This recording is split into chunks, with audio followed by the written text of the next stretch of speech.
आज हम लोग जेनेटिक्स का एक बहुत ही इम्पॉर्टेंट टॉपिक डिस्कस करेंगे जिसका नाम है जीनोमिक इम्प्रिंटिंग। तो इस सीरीज़ में हम लोग जीनोमिक इम्प्रिंटिंग का मीनिंग देखेंगे, इसका डेफिनेशन देखेंगे, देन इसके मैकेनिज्म की स्टडी करेंगे और इसके मेथड्स की स्टडी करेंगे और इसके कुछ फेमस एग्जांपल्स जैसे प्राडर-विली सिंड्रोम और एंजलमैन सिंड्रोम को डिस्कस करेंगे। तो सबसे पहले हम देखते हैं कि जीनोमिक इम्प्रिंटिंग क्या होता है। तो जो भी हेडिंग दिया हुआ है, जब आप उस हेडिंग को ब्रेक करेंगे तो वो आपको खुद उस चीज़ को एक्सप्लेन कर देगा। जैसे जीनोमिक इम्प्रिंटिंग क्या है, इसको हम लोग इस मीनिंग को इस वर्ड को ब्रेक करके समझते हैं। तो देखिए, जीनोमिक वर्ड का मीन होता है कि समथिंग रिलेटेड विद जीन, यानी genomic means gene and imprinting means inactivation or silencing. So what is genomic imprinting? The answer will be silencing or inactivation of gene is known as genomic imprinting. ठीक है, तो genomic imprinting क्या हुआ? Genomic imprinting का सीधा मतलब यही होता है कि किसी जीन का इनएक्टिव हो जाना या जीन का साइलेंट हो जाना ही जीनोमिक इम्प्रिंटिंग कहलाता है। इसमें से इम्प्रिंटिंग वर्ड का मतलब ही होता है साइलेंट हो जाना। ठीक है, अब हम लोग समझते हैं कि जीनोमिक इम्प्रिंटिंग क्या है इसके बारे में। तो देखिए, जैसे ह्यूमन बॉडी में कोई भी सेल है, तो ह्यूमन बॉडी की कोई भी सेल है, उस सेल के अंदर जो क्रोमोसोम का सेट होता है उसमें से एक सेट जो होता है वो पैटर्नल से ऑब्टेन होता है, यानी एक सेट जो होता है वो पैटर्नल होता है और दूसरा सेट जो होता है वो मैटर्नल होता है। मीन्स किसी भी सेल के अंदर एक क्रोमोसोम जो होता है वो फादर से आता है और दूसरा क्रोमोसोम जो होता है वो मदर से ऑब्टेन होता है। तो पैटर्नल या फिर मैटर्नल क्रोमोसोम में से कोई भी क्रोमोसोम के ऊपर का, या तो पैटर्नल हो चाहे मैटर्नल हो, उनके ऊपर जो जीन्स लगे हुए हैं, उन जीन्स में से किसी जीन का साइलेंट हो जाना या इनएक्टिव हो जाना ही जीनोमिक इम्प्रिंटिंग कहलाता है। ठीक है, तो जैसे ये कोई सेल है, इस सेल के अंदर ये क्रोमोसोम है और इस क्रोमोसोम के सेट में से एक क्रोमोसोम फादर से आया है और दूसरा क्रोमोसोम मदर से आया है, और इन दोनों क्रोमोसोम में से कोई भी जीन है, जो कोई भी सर्टेन जीन अगर इनएक्टिव हो जाए या फिर साइलेंट हो जाए, यानी अपनी फंक्शन को परफॉर्म ना करे, तो उसी को हम लोग जीनोमिक इम्प्रिंटिंग बोलते हैं। और उस क्रोमोसोम पे प्रेजेंट जो जीन होता है उसको हम लोग इम्प्रिंटेड जीन यानी इनएक्टिव जीन बोलते हैं। लेकिन पैटर्नल और मैटर्नल में से कोई एक जीन को पैटर्नल का होगा या तो मैटर्नल का होगा, उसमें से कोई एक साइलेंट हो जाएगा। ठीक है, तो what is genomic imprinting? Genomic imprinting is simply means the silencing or inactivation of gene either paternal chromosome or from maternal chromosome. This is known as genomic imprinting. Means किसी भी क्रोमोसोम के ऊपर, चाहे वो पैटर्नल का हो चाहे वो मैटर्नल क्रोमोसोम हो, उन क्रोमोसोम्स में से कोई भी जीन का साइलेंट हो जाना या इनएक्टिव होना ही जीनोमिक इम्प्रिंटिंग है। बहुत सारे स्टूडेंट्स ये सोचते हैं कि जीनोमिक इम्प्रिंटिंग एक डिसऑर्डर है, लेकिन ऐसा बिल्कुल नहीं है।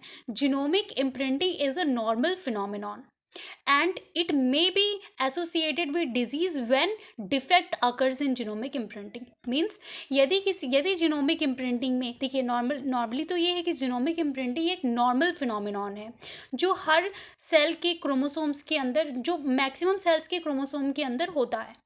लेकिन कुछ जीनोमिक इम्प्रिंटिंग जो होते हैं उनमें अगर डिसऑर्डर आ जाता है, तो डिसऑर्डर अगर हो गया है जीनोमिक इम्प्रिंटिंग के अंदर, तो उसको हम लोग कह सकते हैं कि वो कुछ डिजीज़ से रिलेटेड हो सकता है। दैट मीन्स हम ये कह सकते हैं कि defect in genomic imprinting may be associated with the disorders, यानी यदि जीनोमिक इम्प्रिंटिंग में कोई डिफेक्ट आ गया है तो ये डिसऑर्डर से रिलेटेड या एसोसिएटेड हो सकता है। वैसे ये नॉर्मल फिनोमिनॉन है। ठीक है, तो अभी तक मैंने आपको क्या एक्सप्लेन किया? अभी तक मैंने आपको बताया कि जीनोमिक इम्प्रिंटिंग का मतलब होता है किसी भी सेल के अंदर जो क्रोमोसोम प्रेजेंट है, उस क्रोमोसोम्स में से या तो पैटर्नल या तो मैटर्नल क्रोमोसोम में से किसी एक का जीन जो है वो साइलेंट हो जा रहा है या एक तरीके से इनएक्टिव हो जा रहा है, तो उसको हम लोग बोलते हैं जीनोमिक इम्प्रिंटिंग। ठीक है, this is a normal phenomenon. तो देखिए यहाँ पे क्या बताया गया, तो जैसे कोई भी जीन है तो उस जीन के लिए आप सभी को पता है कि दो अलील्स रिस्पॉन्सिबल होते हैं, यानी alternative form of a gene is known as allele. तो जैसे कोई भी जीन है उसके दो ऑल्टरनेटिव फॉर्म्स होते हैं। तो यहाँ पर आपको दिखाई पड़ रहा अलील और अलील, मतलब एक जीन के लिए दो अलील रिस्पॉन्सिबल है, जिसमें से एक अलील पैटर्नल होता है और दूसरा अलील जो होता है वो मैटरनल होता है। अब इस पैटर्नल या मैटरनल में से कोई एक अलील जो है वो साइलेंट हो जाएगा, तो या इनएक्टिव हो जाएगा अलील, या वो जीन या वो अलील इनएक्टिव हो जाएगा। इसी को हम लोग जीनोमिक इम्प्रिंटिंग कहते हैं। जैसे ये क्रोमोसोम है, तो जैसे सब कंसीडर करिए कि ये कोई एक सेल है, इस सेल के अंदर क्रोमोसोम का सेट यहाँ पे पड़ा हुआ है, जिसमें से एक सेट जो है वो फादर से आया है, मीन्स पैटर्नल क्रोमोसोम है, एंड अदर सेट जो है वो मदर से आया हुआ है, यानी मैटरनल सेट है। तो ये जो पैटर्नल सेट है उसके ऊपर जीन्स लगे होंगे या अलील्स लगे होंगे, और जो मैटरनल है उसके ऊपर भी अलील्स होंगे।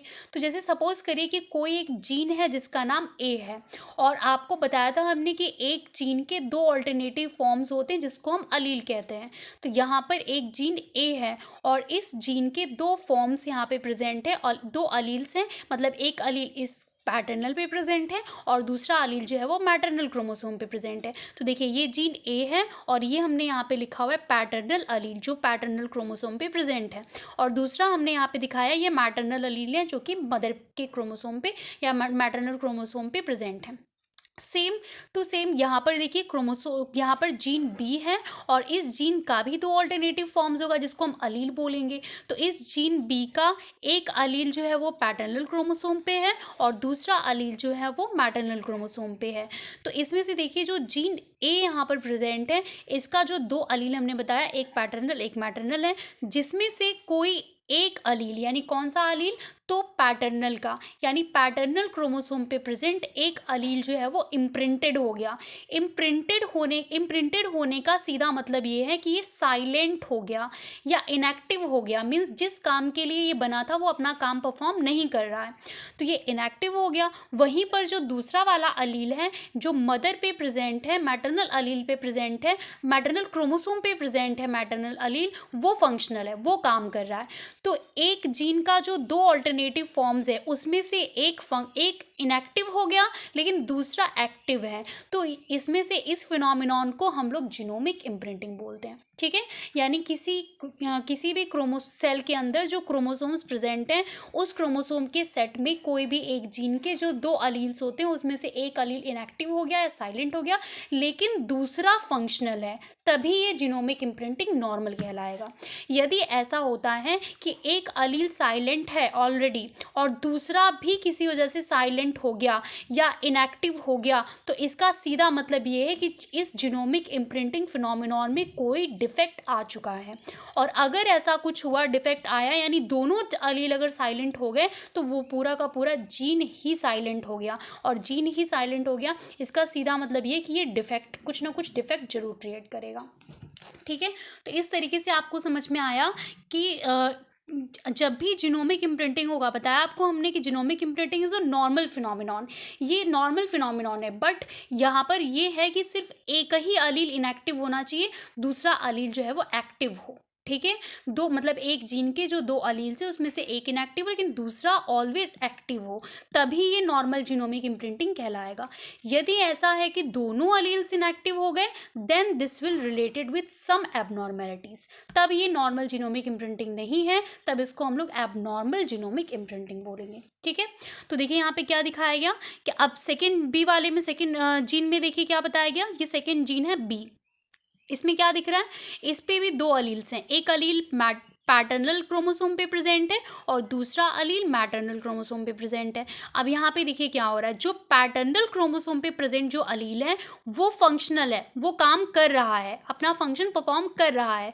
वहीं पर जो मैटरनल क्रोमोसोम पे प्रेजेंट जो मैटरनल अलील है उस जीन का, वो इम्प्रिंटेड हो गया, मीन्स इनएक्टिव हो गया।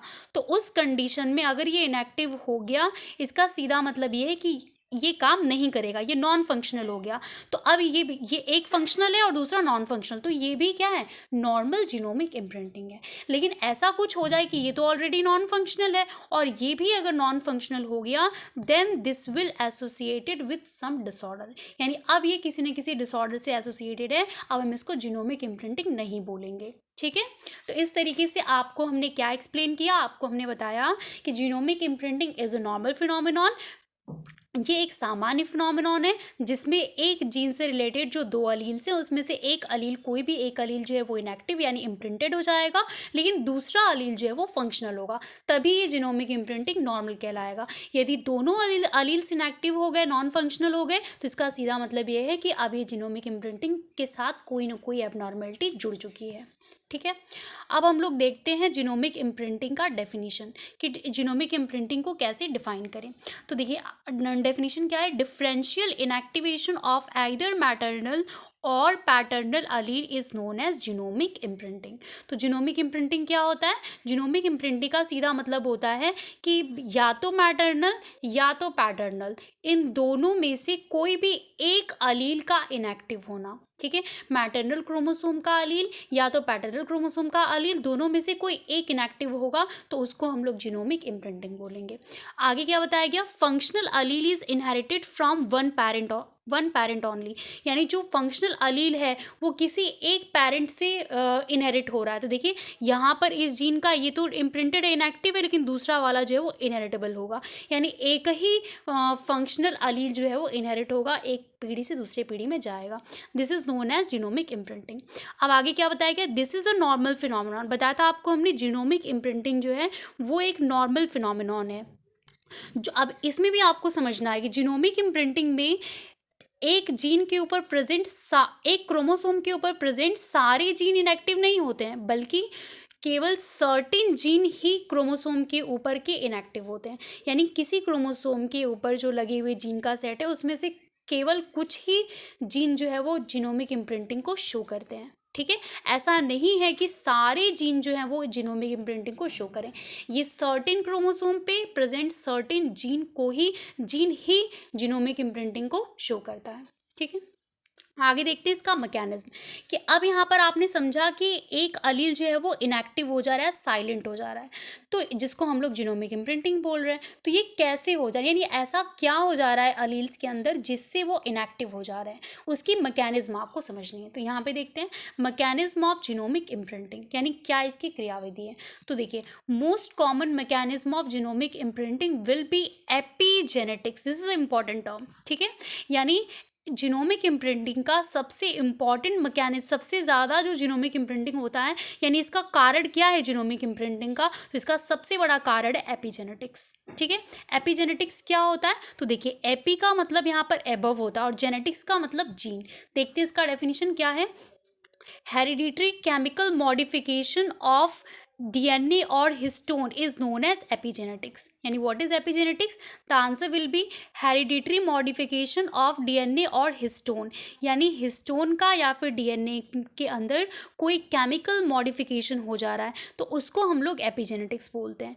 अब ये केमिकल मॉडिफिकेशन हो रहा है उसको एपिजेनेटिक्स। तो आपको अब समझना है कि what kind of chemical modification is, यानी किस प्रकार का केमिकल मॉडिफिकेशन होगा, क्या है केमिकल मॉडिफिकेशन में, वो अंडरस्टैंड करना है आपको। ठीक है, तो देखते हैं यहाँ पे मेथड्स ऑफ एपिजेनेटिक्स, यानी आपने पढ़ लिया कि एपिजेनेटिक्स है क्या, तो डीएनए के अंदर या हिस्टोन के अंदर कोई केमिकल मॉडिफिकेशन हो रहा है, तो आपको समझना है कि उस एपिजेनेटिक्स का क्या मेथड है, यानी कैसे ये केमिकल मॉडिफिकेशन हो रहा है। ठीक है, तो देखिए इसका मेथड्स हम लोग देखते हैं।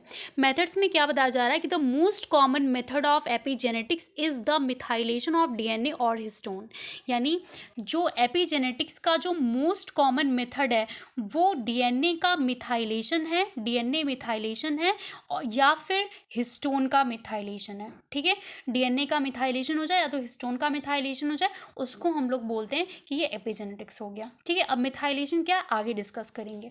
तो आगे क्या बताया कि deacetylation of histone also there will be also is the example of epigenetics, यानी हिस्टोन के अंदर अगर डी एसिटाइलेशन हो जा रहा है तो ये भी एपिजेनेटिक्स का एक तरीका है। मतलब आपने क्या समझा, आपने ये समझा कि यदि किसी सेल के अंदर कोई क्रोमोसोम है, उस क्रोमोसोम पे कोई एक अलील यदि नॉन फंक्शनल हो रहा है यानी इम्प्रिंटेड हो जा रहा है तो उसका क्या मेथड है। तो इसका सबसे बड़ा कारण है एपिजेनेटिक्स। और एपिजेनेटिक्स है क्या, तो उस डीएनए पे प्रेजेंट उस जीन के अंदर कुछ केमिकल मॉडिफिकेशन कर दिया जा रहा है।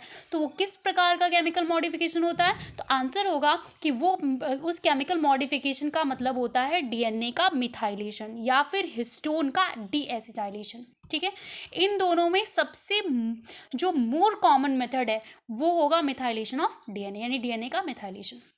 नोट में देखते हैं, abnormal genomic imprinting is associated with disorder. आपको हमने पहले ही बताया था कि यदि जीनोमिक इम्प्रिंटिंग एबनॉर्मल हो रहा है तो ये किसी न किसी डिसऑर्डर से एसोसिएट होगा। ठीक है, अब हम लोग देखते हैं कुछ डिसऑर्डर कि कौन कौन से, अगर जीनोमिक इम्प्रिंटिंग एबनॉर्मल हो गया तो क्या क्या डिसऑर्डर होते हैं। तो फर्स्ट डिसऑर्डर है प्राडर-विली सिंड्रोम और सेकेंड हम लोग डिस्कस करेंगे अभी एंजलमैन सिंड्रोम। तो फर्स्ट हम लोग देखते हैं प्राडर-विली सिंड्रोम। इससे पहले भी आपको समझना है कि देखिए प्राडर-विली सिंड्रोम या फिर एंजलमैन सिंड्रोम, ये जो सिंड्रोम्स होते हैं ये क्रोमोसोम नंबर 15 के अंदर एबनॉर्मल जीनोमिक इम्प्रिंटिंग होने की वजह से होता है। ये बहुत इंपॉर्टेंट है, कई जगहों पे पूछा जाता है कि जो प्राडर-विली सिंड्रोम है और एंजलमैन सिंड्रोम है ये किस क्रोमोसोम के सेट में एबनॉर्मेलिटी होने से क्रिएट होता है। The answer will B chromosome number 15। ठीक है, जैसे ये कोई सेल है, इस सेल के अंदर इस तरीके से क्रोमोसोम का सेट लगा हुआ है। जैसे आपने पढ़ा कि ह्यूमन बॉडी के अंदर, ह्यूमन बॉडी के इसमें जो सेल्स होते हैं वो 23 पेयर में होते हैं, 23 जोड़ी होते हैं। तो सपोज करिए ये फर्स्ट पेयर है, ये सेकेंड पेयर है, ये थर्ड पेयर है, ये फोर्थ पेयर है, ऐसे कर करके टोटल मान लीजिए ये 23rd हो गया टोटल। ठीक है, अब इसमें से जो 15 नंबर का क्रोमोसोम होगा उसके अंदर कोई डिफेक्ट आ जाता है जिससे प्राडर-विली सिंड्रोम और एंजलमैन सिंड्रोम होता है। ठीक है, अब हम लोग समझते हैं कि प्राडर-विली सिंड्रोम क्या है और कैसे होता है। तो देखिए मैं इस चीज़ को आपको एक्सप्लेन करती हूँ। जैसे आपको हमने बताया कि क्रोमोसोम नंबर 15 में डिसऑर्डर होने से होता है, क्रोमोसोम नंबर 15। ठीक है, अब सपोज करिए ये क्रोमोसोम नंबर 15 है। जैसे मान लीजिए ये कोई सेल है और इस सेल के अंदर ये क्रोमोसोम नंबर 15 है। ठीक है, अब ये जो क्रोमोसोम नंबर 15 है, इस क्रोमोसोम नंबर 15 के, तो क्रोमोसोम नंबर 15 का दो सेट यहाँ पे प्रेजेंट है, एक पैटर्नल सेट है और दूसरा मैटरनल सेट है। यानी सपोज करिए ये पैटर्नल क्रोमोसोम है और ये मैटरनल क्रोमोसोम है। तो इस पैटर्नल क्रोमोसोम पे अब सपोज करिए कि ये एक जीन है ए और इस जीन के दो अलील्स हैं। बताया आपको हमने, two alternative forms of a gene is known as allele. तो इस जीन ए का दो ऑल्टरनेटिव फॉर्म होगा यानी दो अलील्स होंगे। एक अलील जो है वो पैटर्नल क्रोमोसोम पे प्रेजेंट है तो इसको हमने कहा पैटर्नल अलील, और दूसरा जो अलील है वो मैटरनल क्रोमोसोम पे प्रेजेंट है, इसीलिए इसको हम लोगों ने कहा, इसलिए हम इसको बोलेंगे मैटरनल अलील। ठीक है, अब एक जीन का दो अलील हो गया। अब इसमें समझिएगा, जैसे ये जीन ए है तो इसका जो ये वाला अलील है यानी जो पैटर्नल अलील है वो डिलीटेड हो गया। ठीक है, मीन्स पैटर्नल अलील जो है वो पैटर्नल अलील डिलीट हो गया और इस जीन ए का जो मैटरनल अलील है वो इम्प्रिंटेड है। मीन्स इसके अंदर कोई इम्प्रिंटेड होने का सीधा मतलब ये कि इनएक्टिव हो गया, साइलेंट हो गया, यानी ये अपने फंक्शन को परफॉर्म नहीं करेगा। तो देखिए अब यहाँ पर ये जो जीनोमिक इम्प्रिंटिंग हो रहा है, this is the abnormal genomic imprinting.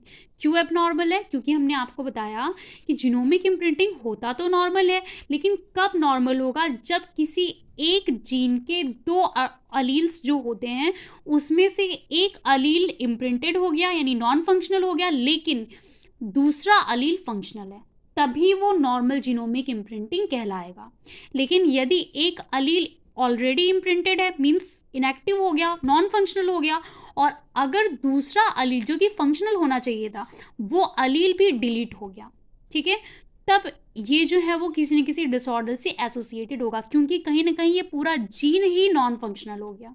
ठीक है, तो वही चीज़ यहाँ पे फर्स्ट केस में हमने लिया कि जो जीन ए है इसमें से मैटरनल वाला इम्प्रिंटेड हो गया, लेकिन पैटर्नल जो अलील है वो डिलीट हो गया।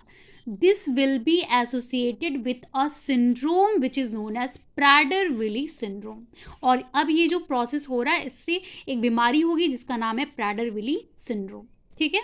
तो क्या बताया आपको हमने, प्राडर-विली सिंड्रोम कब होगा, जब क्रोमोसोम नंबर 15 पे कोई भी एक जीन होगा, उस जीन में से मैटरनल अलील इनएक्टिव हो गया और पैटर्नल अलील डिलीट हो गया, तब इसको हम लोग प्राडर-विली सिंड्रोम बोलेंगे। यानी हमेशा याद रखिएगा, डिलीट कौन सा होगा, पैटर्नल वाला, इसीलिए इसको प्राडर, याद रखना आसान है। देखिए पी और पी, यानी पैटर्नल अलील डिलीट हो गया, इसलिए इसको प्राडर-विली बोलते हैं। इसको लर्न करने का मैंने एक ट्रिक भी बनाया था, आप उससे भी लर्न कर सकते हैं यदि आपको भूल जा रहा है तो आप ऐसे भी लर्न कर सकते। पी से समझिएगा पापा, ठीक है, पी से पापा, आर से रीजन, यानी पापा वाला जो भाग है, यानी पैटर्नल क्रोमोसोम का अलील डिलीट हो रहा है, पिता वाले क्रोमोसोम पे प्रेजेंट अलील डिलीट हो रहा है, तो आप ऐसे लर्न करिएगा, पापा रीजन इज अब्सेंट, यानी पापा रीजन जो है वो अब्सेंट हो गया। तो ऐसे करके आप लर्न कर सकते हैं, नहीं पैटर्नल अलील जो है वो डिलीट हो गया, ठीक है। तो वही चीज़ बताया आपको हमने, पैटर्नल अलील डिलीट है और मैटरनल अलील इम्प्रिंटेड हो गया। तो इस पर्सन के अंदर एक बीमारी होगी जिसका नाम है प्राडर-विली सिंड्रोम। क्या इसके सिम्टम्स है वो भी समझ लेते हैं। तो जो पर्सन प्राडर-विली सिंड्रोम से अफेक्टेड होगा, उस पर्सन के अंदर ओबेसिटी आ जाएगी, यानी वो मोटापा आ जाएगा, बहुत ज़्यादा इंसान जो है, पेशेंट जो है वो मोटा होने लग जाएगा, क्योंकि उसकी बॉडी में ग्रेलिन हार्मोन बढ़ने लग जाता है, जिसकी वजह से वो पर्सन ओबेटिक हो जाएगा। नेक्स्ट ये भी होगा कि मेंटल रिटार्डेशन, यानी बुद्धि भी उसकी कमज़ोर हो जाएगी, यानी आप ये कह सकते हैं कि वो उसका दिमाग जो है वो काम नहीं करेगा, धीरे धीरे उसकी बुद्धि जो है वो कमज़ोर होने लग जाएगी। तो प्राडर-विली सिंड्रोम का सिम्टम क्या हो गया, पहला सिम्टम बताया कि पर्सन बहुत ज़्यादा मोटा दिखेगा, और दूसरा है कि वो मंद बुद्धि का हो जाएगा, ठीक है। अब हम लोग समझते हैं एंजलमैन सिंड्रोम क्या है। तो देखिए, जैसे कोई जीन बी, ये भी क्रोमोसोम नंबर 15 में ही डिफेक्ट होने की वजह से होता है, ठीक है। तो ये एक जीन है बी। इस जीन के भी दो अल्टरनेटिव फॉर्म्स होंगे, एक पैटर्नल अलील होगा और दूसरा मैटरनल अलील होगा। इसमें क्या हो रहा है, जो पैटर्नल अलील है वो इम्प्रिंटेड, यानी जस्ट इसका ऑपोजिट हो जाएगा, ठीक है। पैटर्नल अलील इम्प्रिंटेड हो गया, लेकिन मैटरनल यहाँ पर डिलीट हो गया। यहाँ पर देखिए फादर वाला डिलीट हो रहा था, लेकिन यहाँ पर मदर वाला डिलीट होगा, और फादर वाला इनएक्टिव हो गया। तो अगर मदर का खत्म हो रहा है, इसलिए इसको एंजलमैन सिंड्रोम बोलते हैं, यानी मदर का खत्म हो गया, मदर का डिलीट हो गया, ठीक है। और फादर वाला क्या हो रहा है, इम्प्रिंटेड हो जा रहा है। तो देखिए क्या बताया, मैटरनल अलील डिलीट हो गया, पैटर्नल अलील जो है वो इम्प्रिंटेड हो गया। तो जो पर्सन एंजलमैन सिंड्रोम से ग्रसित होगा, उस पर्सन के अंदर एक सिम्टम आएगा हैप्पी पपेट सिंड्रोम। इसको हम हैप्पी पपेट भी बोलते हैं। हैप्पी पपेट का मतलब इनएप्रोप्रिएट लाफ्टर, यानी ऐसे पर्सन का सिम्टम होगा कि उसके अंदर उसको हमेशा इनएप्रोप्रिएट लाफ्टर आएगा, ठीक है। तो ये बीमारी होती है एंजलमैन सिंड्रोम, और इसमें आपको ये पॉइंट ज़रूर याद रख लेना कि एंजलमैन सिंड्रोम में ग्रेलिन हार्मोन नहीं बढ़ता है, ठीक है, वो नॉर्मल होता है। तो इसलिए इसमें एंजलमैन सिंड्रोम में ओबेसिटी नहीं आती है, सिर्फ इनएप्रोप्रिएट लाफ्टर आप लर्न करिएगा जो इसका सिम्टम है, ठीक है। तो मैंने आपको क्या क्या एक्सप्लेन किया, मैंने आपको जीनोमिक इम्प्रिंटिंग क्या होता है ये बताया, फिर इसका डेफिनेशन एक्सप्लेन कर दिया, उसके मैकेनिज्म को मैंने बताया, मेथड्स बताया, और प्राडर-विली सिंड्रोम और एंजलमैन सिंड्रोम बताया, ठीक है। मैं एक बार जल्दी से इसको समराइज कर देती हूँ। तो क्या मैंने एक्सप्लेन किया, मैंने बताया आपको जीनोमिक इम्प्रिंटिंग है क्या, तो डेफिनेशन बताया आपको हमने कि genomic imprinting is simply means inactivation or silencing of gene is known as genomic imprinting, यानी इनएक्टिवेशन हो रहा है या साइलेंसिंग हो रहा है जीन का, इसको हम लोग जीनोमिक इम्प्रिंटिंग बोलते हैं। अब आपको हमने बताया ये इनएक्टिवेशन या साइलेंसिंग किसका होगा, तो या तो पैटर्नल क्रोमोसोम पे प्रेजेंट अलील का हो जाए या फिर मैटरनल क्रोमोसोम पे प्रेजेंट अलील का हो जाए, तो इसको हम लोग जीनोमिक इम्प्रिंटिंग बोलते हैं। जीनोमिक इम्प्रिंटिंग एक नॉर्मल फिनोमिनॉन है, लेकिन यदि जीनोमिक इम्प्रिंटिंग में कोई एबनॉर्मेलिटी आया तो वो एसोसिएटेड हो सकता है किसी ना किसी डिसऑर्डर से, ठीक है। अब हमने बताया कि ये जीनोमिक इम्प्रिंटिंग होता किस वजह से है, तो आंसर होगा इसका कारण है एपिजेनेटिक्स, ठीक है। एपिजेनेटिक्स क्या होता है, तो उस डीएनए के ऊपर या हिस्टोन का केमिकल मॉडिफिकेशन कर दिया जा रहा है, ठीक है, यानी एक जीन कोई भी एक अलील जो है वो इम्प्रिंटेड हो जा रहा है, यानी इनएक्टिव हो जा रहा है, और दूसरा डिलीट हो जा रहा है। तब इस ये प्रोसेस जो होगा वो कहीं ना कहीं किसी न किसी डिसऑर्डर से रिलेटेड होगा, ठीक है। यानी जीनोमिक इम्प्रिंटिंग का कारण क्या हो गया, आंसर होगा एपिजेनेटिक्स। और इससे रिलेटेड कुछ सिंड्रोम भी हमने पढ़ा, प्राडर-विली सिंड्रोम और दूसरा एंजलमैन सिंड्रोम। That's all.